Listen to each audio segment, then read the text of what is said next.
Assalamualaikum warahmatullahi wabarakatuh. Perkenalkan, nama saya Nota Ali Soekarno. Saya adalah dosen dari Prodi Teknik Mesin Universitas Perwira Purbalingga. Video ini dibuat sebagai salah satu syarat sertifikasi dosen dalam penyusunan PDD UKT-PT, terutama pada bagian pengajaran. Pada kesempatan ini, saya akan menjelaskan tentang mata kuliah yang saya ajar. Mata kuliah tersebut adalah mata kuliah yaitu elemen mesin dasar. Mata kuliah elemen mesin dasar mempunyai bobot SKS yaitu 2 SKS yang berada pada semester 3. Adapun deskripsi dari mata kuliah elemen mesin dasar ini adalah merupakan bagian mata kuliah keahlian yang penting dan wajib dipelajari mahasiswa program studi teknik mesin. Mata kuliah elemen mesin dasar merupakan salah satu dasar bagi pemahaman konsep dasar elemen mesin, dasar perhitungan, perancangan, serta prinsip kerja dari elemen mesin. Bahan kajian atau materi pembelajaran pada mata kuliah elemen mesin dasar ini adalah yang pertama, tegangan dan regangan, faktor keamanan. Kemudian kekuatan sambungan paku keling, sambungan las, sambungan mur baut, sambungan susut. Kemudian klasifikasi dan perhitungan poros dan pasak. Kemudian fungsi, macam, dan perhitungan bekas. Dan fungsi, macam, perhitungan kopling. Adapun capaian pembelajaran mata kuliah yang akan dicapai pada mata kuliah ilmu dasar ini adalah yang pertama, kemampuan menerapkan matematika dan sains pada sistem mekanika. Yang kedua, kemampuan menguasai prinsip rekayasa untuk menyelesaikan masalah rekayasa yang kompleks pada sistem mekanika. Yang ketiga, kemampuan menemukan sumber masalah rekayasa kompleks pada sistem mekanika. Dan yang keempat adalah kemampuan melakukan proses penyelidikan, analisis, serta integrasi data dan informasi berdasarkan prinsip-prinsip rekayasa. Buku referensi yang digunakan pada mata kuliah ilmu dasar ini adalah Mechanical Engineering Design dari Joseph Edward, Theory of Machine Element dari Humi and Gupta, Design of Machine Element dari Sport, Machine Design dari Haeckel and Holowenko, Machine Element Design and Calculation dari Gustav Neumann, serta Dasar Perencanaan dan Pemilihan Elemen Mesin dari Sularso, serta diambil dari sumber-sumber lain yang relevan. Sistem pembelajaran dilakukan secara luring atau pembelajaran secara langsung di kelas. Adapun bentuk ataupun metode dari pembelajaran yang digunakan pada mata kuliah elemen mesin ini adalah ceramah dan diskusi. Dalam melakukan evaluasi pembelajaran, dilakukan sesuai dengan peraturan atau surat keputusan Rektor Universitas Perwira Purbalingga, yaitu meliputi tingkat kehadiran sebesar 10%, kemudian ada CPL atau Case Based Learning atau pembelajaran berbasis kasus yang berbobot 25%, kemudian pembelajaran berbasis proyek atau PJBL, Project Based Learning, yang berbobot 25%. Kemudian ada ujian tengah semester atau UTS yang berbobot 15%. Kemudian ada ujian akhir semester atau UAS yang berbobot 20%, serta kuis atau tugas terstruktur yang berbobot 5%. Berikut merupakan cuplikan dari pengajaran yang saya lakukan pada saat pembelajaran mata kuliah ilmu mesin dasar dengan sub pokok bahasan tentang kopling pada saat di kelas. Terima kasih saya ucapkan. Wassalamualaikum warahmatullahi wabarakatuh. Bismillahirrahmanirrahim. Assalamualaikum warahmatullahi wabarakatuh. Selamat pagi menjelang siang ya, karena ini mau menjelang siang ya. Kita nanti akan di pertemuan ke-13 ya. Apa? Yaitu tentang kopling. Tapi sebelum ke situ ya, kita akan menjelaskan dulu evaluasi yang kemarin. Ya, evaluasi yang kemarin. Ada yang tahu kemarin tentang pegas kan? Apa itu pegas? Coba yang tahu siapa? Oh ya, monggo silakan. Namanya siapa? Saya Sidik, Pak. Oh ya, Sidik. Ya, silakan, Mas. Ya, pegas adalah sebuah elemen mesin elastis yang berfungsi untuk mencegah distorsi pada saat pembebanan dan menahan pada posisi semula pada saat posisinya dirubah, Pak. Oke, ya. Jadi pegas itu ya, kemarin itu kita sudah menjelaskan, saya sudah menjelaskan, yaitu ketika dia ditekan, dia akan kembali ke seperti semula. Itu pegas. Ya. Apa? Banyak di kendaraan-kendaraan motor itu kan banyak sekali ya. Nah, itu kita sudah, alhamdulillah bisa tercapai semuanya, sudah tahu semuanya tentang pegas. Sekarang kita menuju ke kopling. Ya, pertemuan kali ini adalah tentang kopling. Apa itu kopling? Ada yang tahu kopling? Coba, siapa yang tahu kopling? Saya, Pak. Oke, monggo silakan. Apa, Mas? Kopling adalah salah satu komponen mesin yang berfungsi untuk memutuskan dan menghubungkan gaya dari mesin ke transmisi. Oke, itulah kopling ya. Alhamdulillah ini ya, ada yang tahu. Mungkin kan punya kendaraan sendiri, jadi ngerti kopling gue apa sebenarnya, gitu ya. Nah, inilah gambaran tentang kopling. Tetapi apa yang akan kita capai untuk hari ini, yaitu kemampuan akhirnya untuk kalian itu mahasiswa harus dapat mengetahui fungsi macam kopling itu harus tahu apa saja. Ya, kemudian materi yang akan kita ajarkan hari ini yaitu tentang kopling tetap dan kopling tidak tetap. Kemudian ada fungsi dan macam kopling tetap. Ya, nah gambar kopling itu seperti ini nih. Ini dalam satu sistem. Sistem itu berarti dari awal sampai akhir. Ya, ada engine itu mesin. Kemudian kopling dulu, ya kan, sebelum ke transmisi, ya. Baru nanti ketika sudah masuk ke roda di sini, tapi melalui dari drive shaft, ya, kemudian diferensial, ya, itu. Nah, kopling posisinya adalah setelah engine atau motor penggerak, setelah engine mesin itu posisinya. Tadi fungsi dari kopling, ya, apa?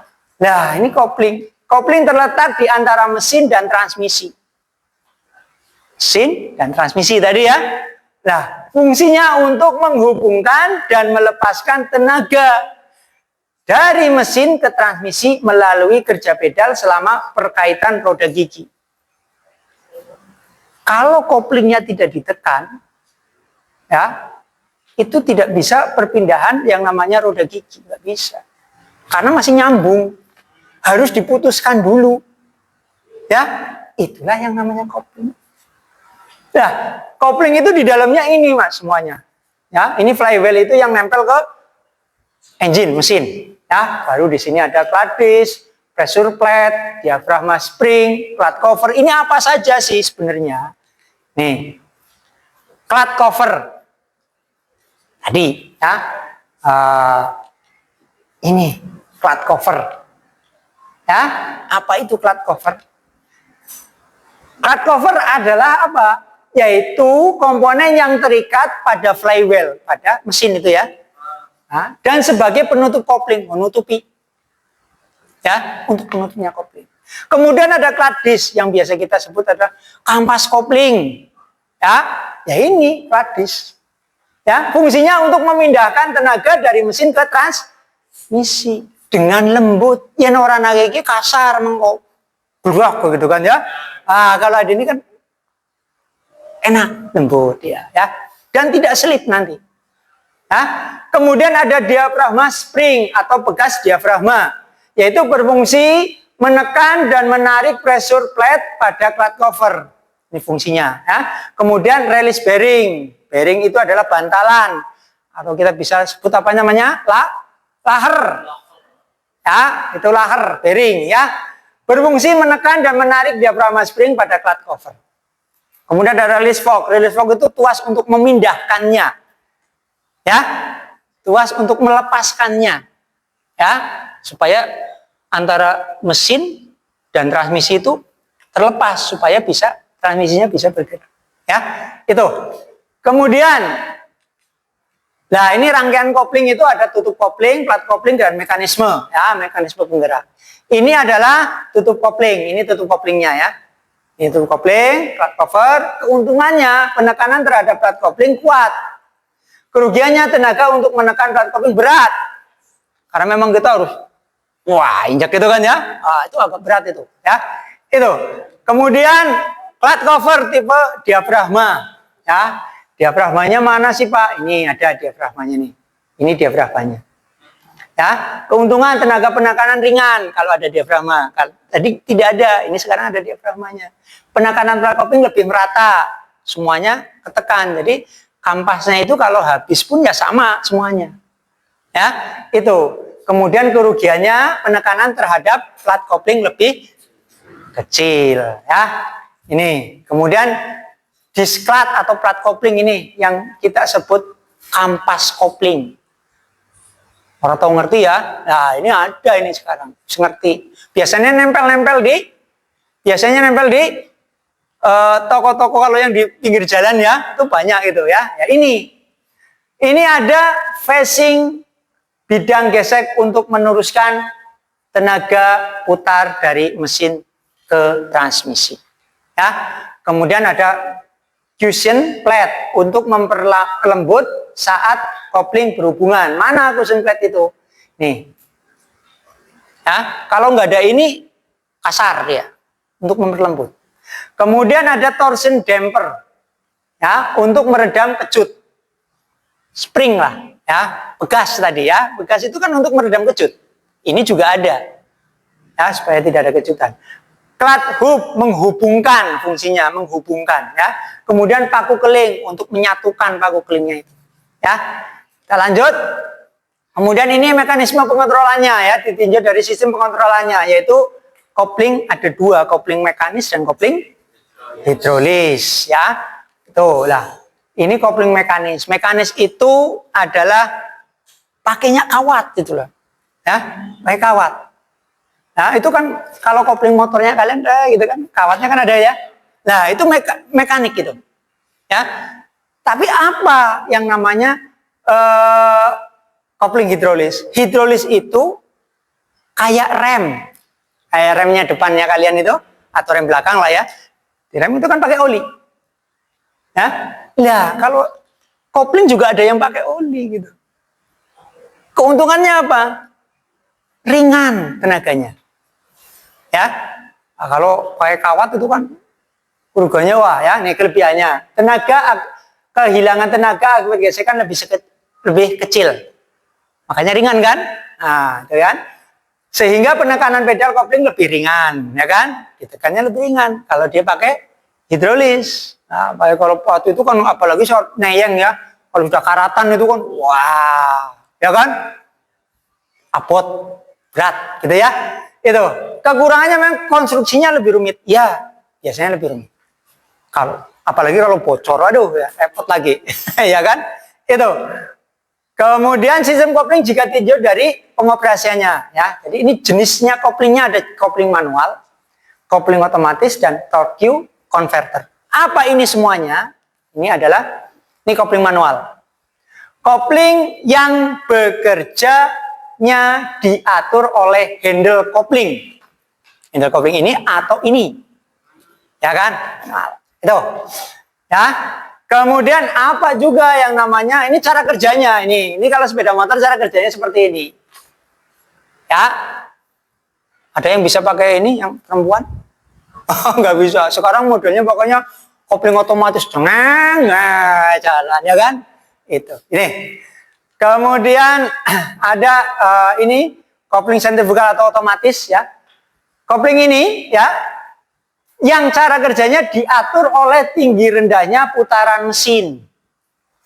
Kalau dia tambah digas, tambah kenceng, koplingnya tambah tekan, ya kan? Tambah banter, ya kan? Itu. Jadi kopling yang cara kerjanya diatur oleh tinggi rendahnya putaran mesin itu sendiri. Kopling terhubung dan terputus dengan menggunakan gaya sentrifugal yang akibat putaran crankshaft, ya, crankshaft, atau sepatu bergerak ke arah luar oleh gerakan sentrifugal sehingga sepatu tersebut berhubungan langsung dengan drum. Ya, itu biasanya ini adalah kopling ganda. Kalau denger ya, motornya ganti, Pak, kopling gandanya rusak. Wah, otomatis itu pakainya kopling ganda.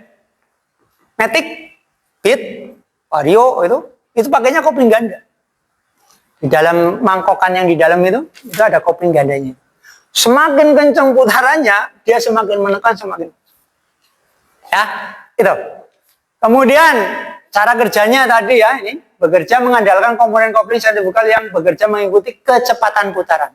Mengikuti kecepatan putaran. Jadi semakin cepat koplingnya semakin menekan. Ya, itu. Kemudian torque converter. Apa ini? Yaitu suatu komponen powertrain. Powertrain itu berarti tenaga ya, yang bekerjanya secara hidrolis. Prinsip kerja dari torque converter ialah merubah tenaga mekanis dari engine itu mesin, ya kan, menjadi energi kinetik atau oil flow, ya, dan merubahnya lagi menjadi tenaga mekanis pada shaft outputnya. Dirubah dulu, baru nanti dirubah lagi masuk ke, kalau di mobil namanya adalah tadi drift shaft, ya, sebelum masuk ke namanya diferensial, ya, yang tadi di depan itu kan ada mesin, kopling, kemudian transmisi, drift shaft, diferensial, baru ke roda. Ya, itu. Kemudian komponennya ini ada pump impeller, ini seperti ini bentuknya ya, turbin runner ya, ini fungsinya untuk apa ya kan? Kemudian untuk menerima lemparan fluida dari pump impeller dan menggerakkan input shaft transmisi. Kemudian ada stator, berfungsi untuk mengarahkan fluida dari turbin runner agar menabrak bagian belakang fan atau pump impeller ya. Ini. Nah, inilah prinsip kerjanya. Olinya itu, ya olinya ini muter-muter di sini. Ya, nanti dia dipindahkan, masuklah ke transmisi. Ya, masuk. Ini dari engine. Oh, semakin kencang itu kan, ini termasuknya otomatis ya, otomatis. Langsung muter-muter masukkan ke sini. Ya, itu. Kemudian gangguan-gangguan pada sistem kopling. Apa itu? Ketika kopling dilepas timbul getaran pada mobil. Apa penyebabnya? Yaitu flywheel tidak rata. Flywheel, roda gila yang gede. Sebelum ke mesin ada roda gila, flywheel itu. Ya, ini tidak rata. Mungkin masangnya tidak pas. Kadang kan orang masang itu, masang flywheel itu atau masang roda lah, itu harusnya ada aturannya. Silang. Ya. Baru di sini bukan dikencangkan, masukkan dulu, ini masukkan. Ketika sudah rapat, baru dikencangkan semuanya, itu pun silang. Nanti masuknya bareng. Roda pun sama seperti itu. Ban, kalau kalian mau buka, kalau bisa kayak gitu. Ya, mobil kan roda itu ada berapa? 4 ya? 4. Itu nggak boleh urut. Ya, sini, nggak boleh. Harus silang. Ya, untuk menghindari itu, tidak rata nanti. Karena ngulet. Itu kan besi. Ya. Itu nggak boleh. Apalagi mesin dalam itu nggak boleh. Harus ada aturannya. Tuh 2, 3, 4, 5, 6, 7, 8. Itu. Jangan ngurut kayak gini nanti ngulet. Dipasang lagi bocor. Ya. Ini juga sama seperti. Kemudian plat penekan tidak rata, dudukan flywheel agak kendor, ya. Nah, dudukan flywheel tadi ini dudukannya ini agak kendor, tak rata. Akhirnya kan, ya, akhirnya flywheelnya juga tidak rata. Sewaktu pedal kopling ditekan timbul suara, penyebabnya adalah rilis bearing kocak. Tadi bearingnya kocak. Apa namanya? Bearing itu apa tadi? Lahar. Ya, gitu ya. Kemudian ada kopling tidak dapat, kopling terjadi slip. Apa penyebabnya? Ini, ya, pedal mempunyai gerak bebas tidak cukup. Ya, kemudian kampas kopling sudah aus. Ya, itu mesti slip. Ya, tahu slip ya? Muter sendiri gitu loh.